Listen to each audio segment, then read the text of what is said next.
All right, welcome guys. This is a video that we're going to make where we're introducing every single event for the 2025 season. This was made with all of our EGLs, so if you can please if you're confused about anything, just please take a look. We worked really hard on this, so yeah, let's go. Basically, there are four types of events in Science Olympiad. Core knowledge, which is just a basic test where you're only testing on factual knowledge. And then usually you'll be given cheat sheets and binders where you're allowed to put any sort of information on them to use as your reference. There's also laboratory events, which is similar to the core knowledge, except there's a hands-on lab component that you could also be doing as well, and you would be tested on that too. Then there's builds where you have to prepare and build a device prior to the competition. And then once you bring it there, you're going to be testing it and competing it against the other teams.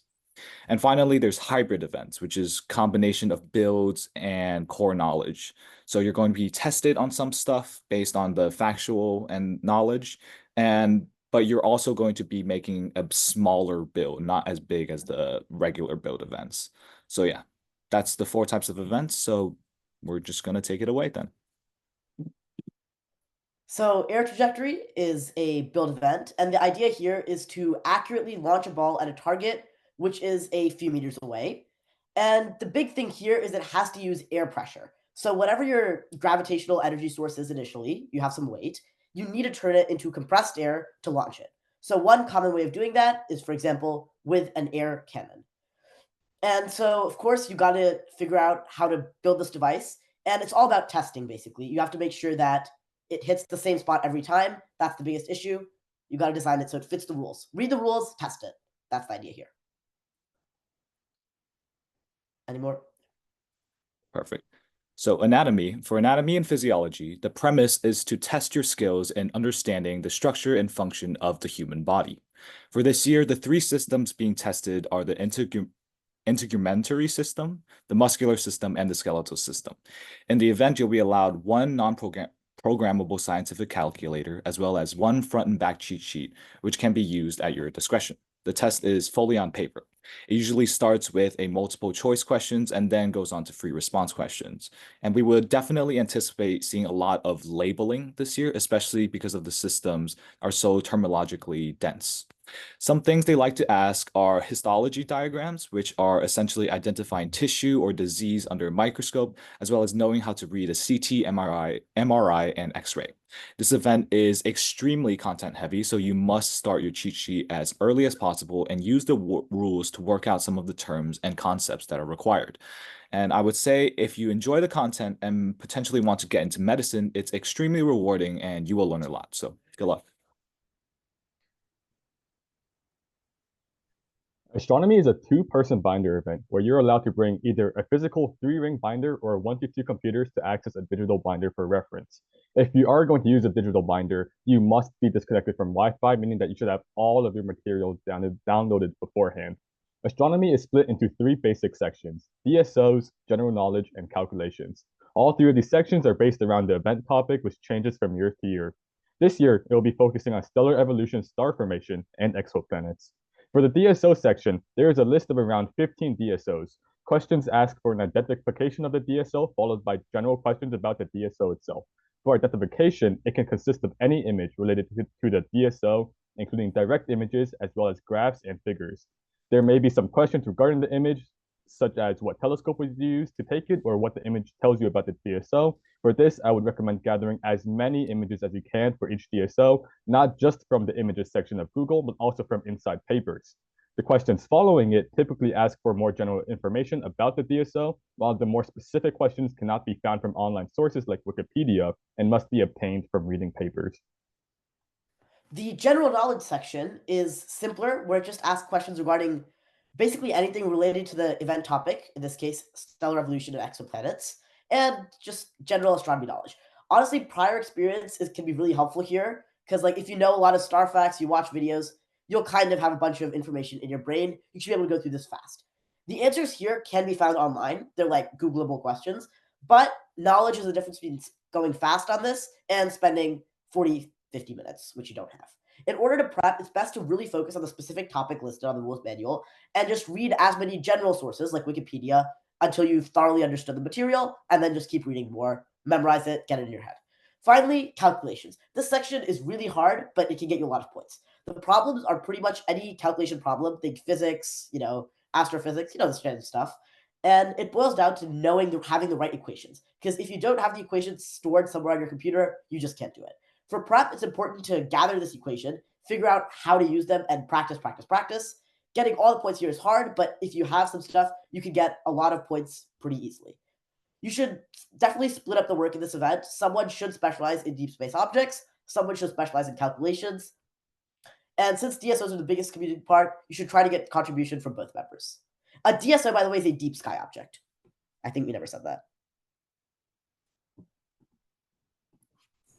The basic premise for Bungee Drop is to design a bungee system consisting of rubber band and an optional bungee cord to safely drop a payload with precision.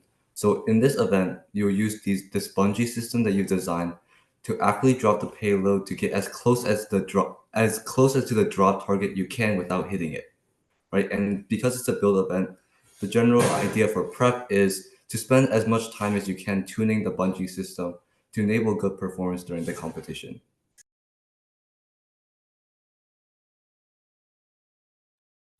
Hi everyone, I'm Ryan and I'm the EGL for ChemLab. ChemLab is a pretty straightforward event because all you have to do is solve chemistry problems. There is a lab section, but we typically do practice labs together and they're not worth that mention on the test. So you don't actually have to worry about it. All you need is a graphing calculator, a cheat sheet, and lab equipment, which you also don't have to worry about.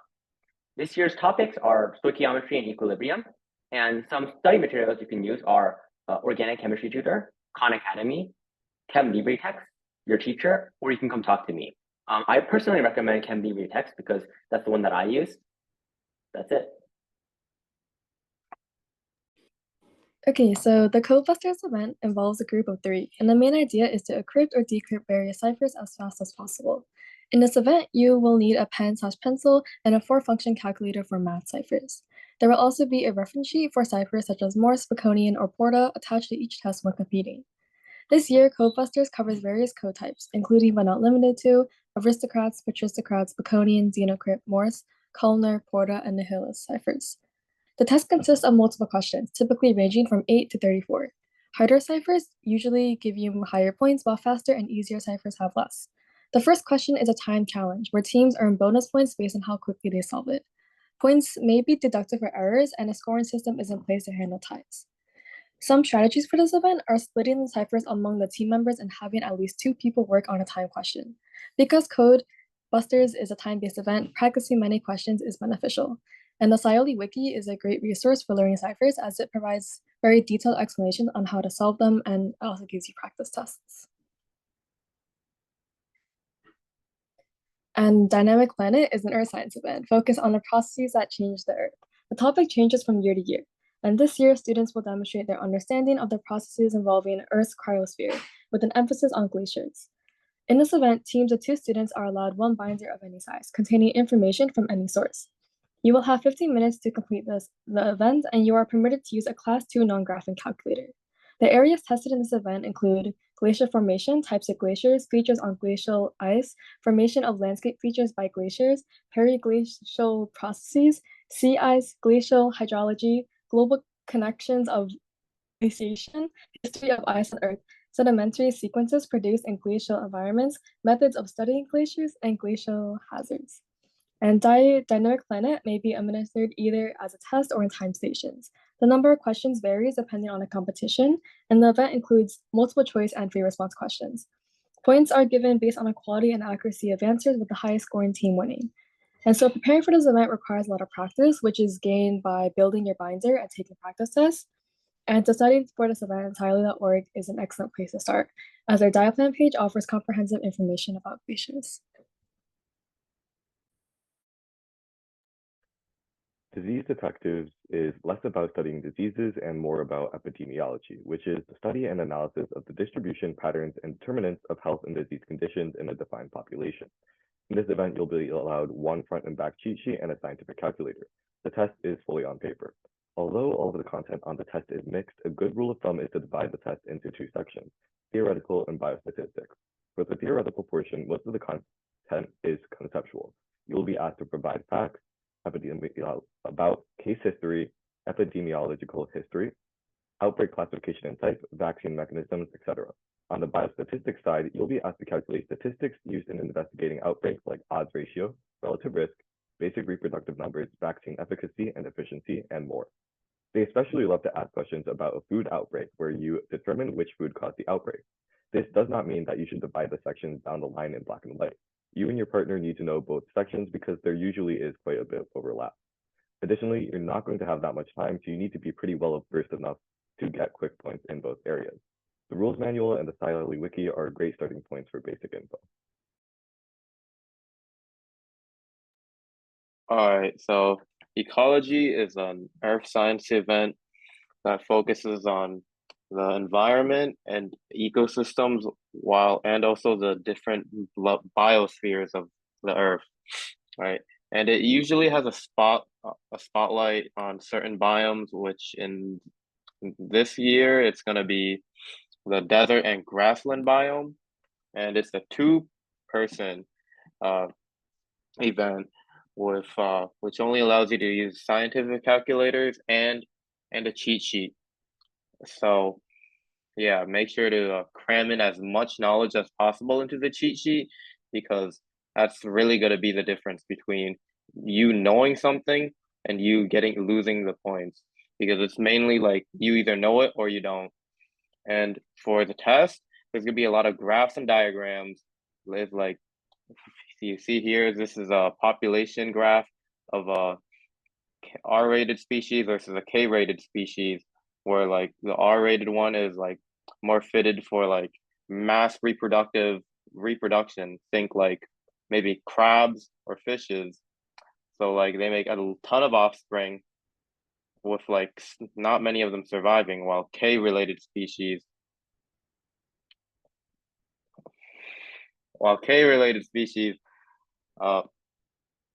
mainly focusing on creating low numbers of high quality offspring. And make sure you know your random facts, because they usually put them there. And this year they're also gonna include like how humans affect the environment with like freaking alternative energy sources, and there's also some math there and case studies. So make sure you understand the different formulas and certain like case studies, like the rock pocket mouse, for example. And some study materials are just like AP Bio and just the internet. It's not too bad. It's a pretty chill event. All right, so electric vehicle is a new build that's going to be coming this year. The objective is to create an electric powered vehicle that gets close to a fixed target, as close to a fixed target as possible. So if you've ever done scrambler or mousetrap vehicle before, you're going to see a lot of similarities here, except you're going to be using an electric motor. So the vehicle must use 8 AA batteries for power, and it must use electrical energy for propulsion. So no gravity drops, no mousetrap, anything like that. And the target distance is going to be between 7 and 10 meters from your starting point. And the interval or the specific distance won't be revealed to you until you arrive at the competition. And the intervals between these distances is going to be 0.25 for regionals, 0.1 for states, and 0.01 for nationals. So yeah, this is very rewarding event. It's very fun. It's pretty cool to really see working. So yeah, I would definitely suggest this. So entomology is a bio ID event for this year, and the premise is basically identifying different insects and answering certain questions pertaining to them. All right, and you are allowed a 2-inch binder, sheet protectors, tabs, and precisely permitted field guides, which we will give you. So some competitions also may require magnifying glasses if they actually have real specimens. And for the topics, there's identifying an insect's order, family, or even common name, So make sure that you have an ID sheet in your binder, which makes this a whole lot easier. And also, there might be questions about the insect's internal and external anatomy, ecology and behavior, and economic characteristics and management. So usually there are stations, and they give you a test packet, and they usually make you identify a certain group or like one insect, and you're gonna have to answer questions about them. And then after a certain time period, they're gonna make you rotate and then give you a new specimen. So yeah, make sure that you could identify them quickly and answer the questions quickly to maximize points.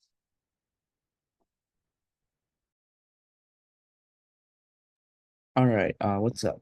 So for experimental design, this is like a 3-person, and it's an inquiry-based event, and you're basically given a prompt, and it's like a one-word like friction, electromagnetism, or like gravity, and you want to use the materials that they give you, to like test your hypothesis and like gather data points surrounding like that topic, right? It has to be relevant to the topic that they give you, right? In the first 20 minutes, you're going to design your experiment. You can write out your hypothesis, your variables, your everything over here, like initial work here, your statement of your problem. There's a lot of write-up to this event, and there's like not much you can really do to prepare for like the topic that they give you, besides just practicing a bunch of different experiments with your team and figuring out like what strategy works for you guys, what order, and like where you allocate like every A, B, C, D points. And here's some examples to the right. Electromagnetism, for example, we had to like wrap wires around battery, stuff like that. And if you're like good at like yapping and just like putting a bunch of words down on the paper, that kind of makes sense. This is pretty much your event. And if you're good at physics or statistics, maybe even chemistry, there are a bunch of topics that relate to those as well. Yep.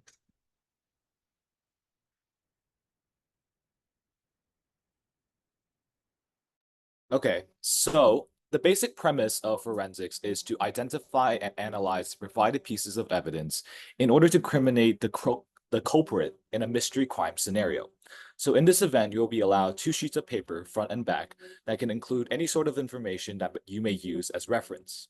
There are 8 main categories of evidence: powders, plastics, fibers, hairs, fingerprints, DNA, mass spec, and chromatography.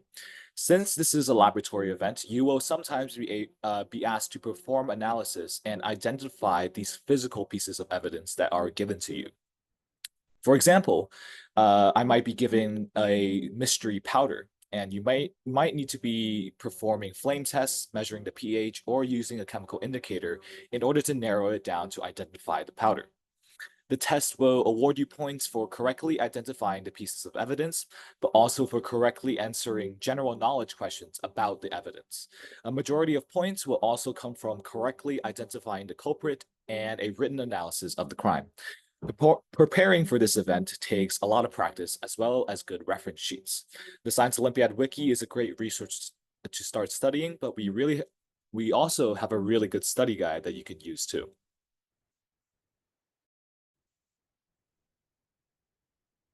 So next event is fossils. Fossils is a pretty straightforward event. It's going to test you on your knowledge of fossils, their origins, and their formation. This is a binder event, which means you can prepare and bring in any science binder containing any sort of information. You can see on the right here is a sample of an information sheet for one type of fossil that can be tested. At the competition, you will be either given physical models of fossils or just images, and you would need to be able to identify them and answer questions about them. The test will be formatted into fossil identification questions, organism knowledge questions, and general knowledge questions. So stuff like fossil formation, the different types of environments where fossils can form. So at the competition, the questions will be divided into stations, which can just be like different tables that they put the questions on. You'll move from station to station in a room, answering the questions at each station, but once you leave a station, you can't go back. The list of fossils can be found in the rules manual, and the Science Olympiad Wiki is also a great place to start studying. And you can also practice identifying fossils with the Fossils ID bot on Discord, which we have on our server. Geological mapping is an earth science event where teams will demonstrate understanding in the construction and use of topographic maps, geological maps, cross-sections, and their use in forming interpretations on Earth. In this event, teams of 2 students are allowed 1 binder of any size, containing information from any source. Each team may bring 2 protractors, 2 rulers, and 2 Class 2 non-graphing calculators with them, and the total testing time is 50 minutes. The areas tested in this event include elements and processes of structural geology, rock formation of igneous, sedimentary, and metamorphic rocks, interpretation and synthesis of geological data, topographic maps, geological maps, sedimentary structures, changes in depositional environments, application of geological mapping, and more. There will be lots of math involved, mainly trigonometry, when calculating the strike and dip of beds. And geomapping may be administered either as a test or in time stations. So the event includes both multiple choice and free response questions, and points are awarded based on the quality and accuracy of answers, with the highest scoring team winning. And so preparation for this event takes a lot of practice, which can be gained through either building your binder or taking practice tests. And to study for this event, xylene.org is a great place to start, as it includes a lot of the basic information needed for the event.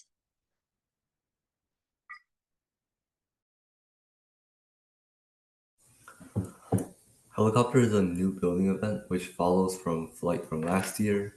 The basic premise of helicopter is to design a flying device to stay in the air for the longest time.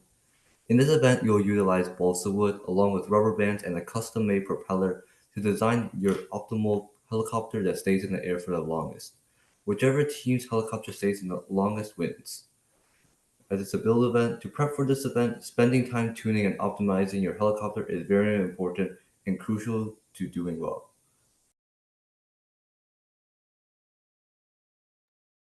All right, this is material science. So material science is a new lab event. So I don't know much about it, but from what I hear, it's basically just a glorified chem lab. But instead of a lab section, you have to build a concrete slab and then drop it from like a meter.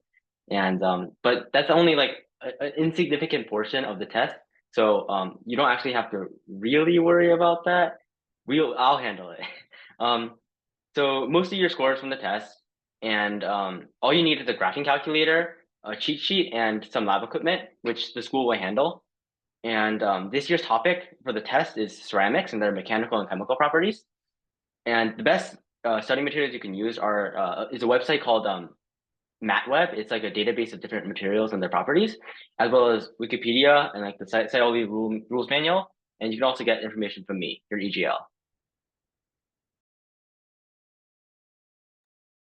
All right, so Microbe Mission. Microbe Mission is conceptually a pretty straightforward event. You study microbiology and a few specific microbes. During the test, you will be allowed 1 double-sided reference sheet and a non-graphing calculator. You should also bring goggles with you, since technically this event can be administered as a lab. In this event, you will be asked questions about several major topics: microscopy, microbial structure and morphology, methods of culture and growth, molecular biology, metabolism, evolution, and ecology. Additionally, you will be expected to have background knowledge on 20 different microbes and disease-causing agents. The test is often split into multiple sections, with each section focusing on one of the major topics I mentioned before. Multiple choice questions can be given as select all correct answers or just A, B, C, D, E. Historically, the test has used a lot of matching questions, like match the microscope to the image or label all parts of this microscope. For free response questions, you will be graded not only on the quality of your response, but also the correctness. This means that you will either have points rewarded or deducted depending on if your answer uses evidence, scientific reasoning, among other skills. If the test is given as a lab, it will most likely be split into stations. At each station, you can expect to find like a microscope or just a model of an organism. Last year, every competition we went to was a written test, so there's not a lot to say. Just be aware that this may or may not happen. To prepare for the test, you will need to spend a lot of time collecting and synthesizing information. After that, though, the best way to prepare is to just take as many practice tests as you can. When you're first starting out, I would recommend using the Codebusters Wiki, YouTube, and Wikipedia just to get some general information, save some time. But to place well, you will need to do a lot of searching for information and figures in other places. For example, using a scientific journal. Finally, I just want to say that this event is not very well defined. Like, the rules manual itself says that it is an exhaustive list of topics and that any test will hopefully cover each one, but that's not a guarantee. And each test looks very different. Like some tests will be almost like disease detectives, where they ask you to identify which microbe is causing a patient's disease based on their symptoms and history, while other times it's literally just going to be a straight knowledge check of 50 multiple choice questions. So just be very well prepared for this event if you do end up getting it. All right. And now we move into optics.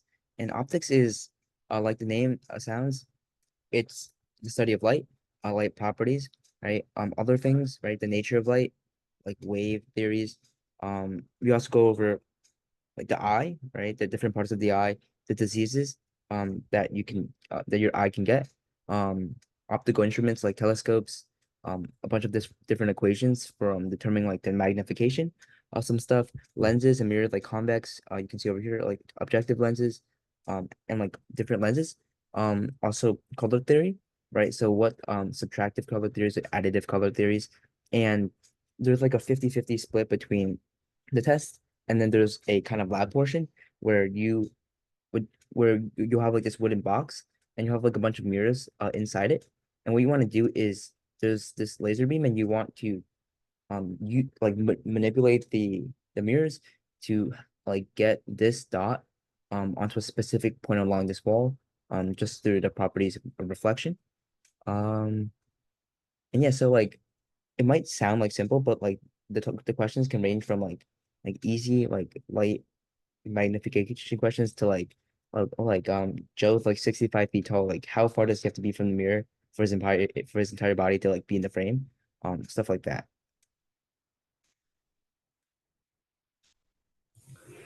Well, this is a robotics event, so the basic premise of Robot Tour is to design and program a robot to autonomously navigate through a predefined course, which is on the right. In this event, you'll need to build a robot with standard robotics parts, such as a microcontroller and a motor, while utilizing a computer to be able to program the robot effectively. Through the usage of sensors, the robot will be able to more effectively navigate through the obstacles. And then the prep for this event is pretty simple. It's just testing your robot and refining the algorithm that controls the robot to make it more effective and more accurate. Alrighty, my favorite event, tower, right? So in tower, you're gonna be creating like these wooden balsa wood structures that are like super duper strong for its weight. For example, my tower, which weighed around like 6 grams last year, held around 33 pounds. And for reference, a piece of paper also weighs around like 44.5 pounds, 4.5 grams, sorry. And this event is super rewarding because like every single like piece of wood you cut is like super meticulous. Like every like the entire structure is super delicate, like every like singular pieces, but when you put it together, it's pretty strong. And like what would you expect if you were like part of this event? You'll be ordering materials like wood. You'll be creating 3D jigs, like you see this yellow one over here, that we build our tower on. A lot of like building schedules, because each tower does take around 2 to 4 hours to build, depending on like how much like effort you put into it. A lot of testing, like science and engineering concepts, because while like you won't be tested like on a test, you will have to know these concepts if you want to build like a really good tower. And for this year, the constraints are pretty strict. It's going to be 50 centimeters compared to 60 centimeters from last year, but this tower can only stand on 3 legs compared to 4 last year. So that's going to be one of the biggest challenges we face this year. And the scoring is the score of like the weight of the load held, which is a maximum of 15 kilograms, divided by like the weight of the tower, and that's going to give you your like raw score. All right. So wind power. So the basic premise of wind power is to build a fan that can capture wind power and complete a written test on the principles of wind energy and other alternative sources of energy. So wind is a hybrid event, meaning part of your score is from your build, which is like the fan that you build, while the other part is from your written test. For the build portion, you will construct a blade assembly device using a CD and blades and then test it out on a fan's low and high wind speeds. Your build's maximum voltage reached for each section is then recorded. And that becomes your score for the build section. And so for the written portion, you are allowed a binder of any size and calculators, and you will be tested on topics such as wind turbine designs, power generation, power storage, power distribution, the history of wind power, wind energy related statistics, and other renewable energy sources. And so this section will also include some physics and math problems related to wind turbine / wind power. And so for preparing for wind power includes building your actual device and testing it to make sure it works, as well as making your binder. And you can always check the Science Olympiad wiki for help and other resources. And then write it, do it, or witty. So the basic premise of write it, do it, witty, is that one partner, the writer, will write a description of how to build a structure, and the other partner, the doer, will try to replicate the structure based on their partner's instructions. So this event is like really special and unique in that you guys are not actually in the same room when competing. So the writer gets 25 minutes to write, and then those instructions get passed on to the doer, who is in a totally separate room, who has 20 minutes to build based on the writer's instructions. And so the writer is not allowed to use any drawings or diagrams when describing the structure, so they can only like use their words and write it out. When it comes to materials, the writer needs a writing utensil, and then everything else will be given. And the structures tend to go between 2D paper drawings that you have to like copy, and 3D structures made of common items like straws, pushpins, paper bowls, paper plates, and Legos, and other things like that. And so the best way to like quote unquote study for those events is to practice a bunch of different structures. And you can always ask like anyone on a Scioli team to build something for you and your partner to practice with. I also recommend coming up with like different abbreviations for the writer to use, as they can be really helpful and can save a lot of time. And also you should aim to establish a default for things such as colors and materials to make the doer's life easier. And basically, like as a writer, you have to assume that your doer knows nothing. So explain everything super clearly, and then as a doer, don't overthink like the things that you get and follow the instructions as closely as possible. All right, that's it. That's every single event for the 2025 season. So hopefully this was helpful for you guys in case you're new to Science Olympiad. Hopefully you kind of have an idea of what you're interested in now. So if you have any more questions, feel free to contact any of us officers. And we just like to say we are very excited to begin this season. Thank you.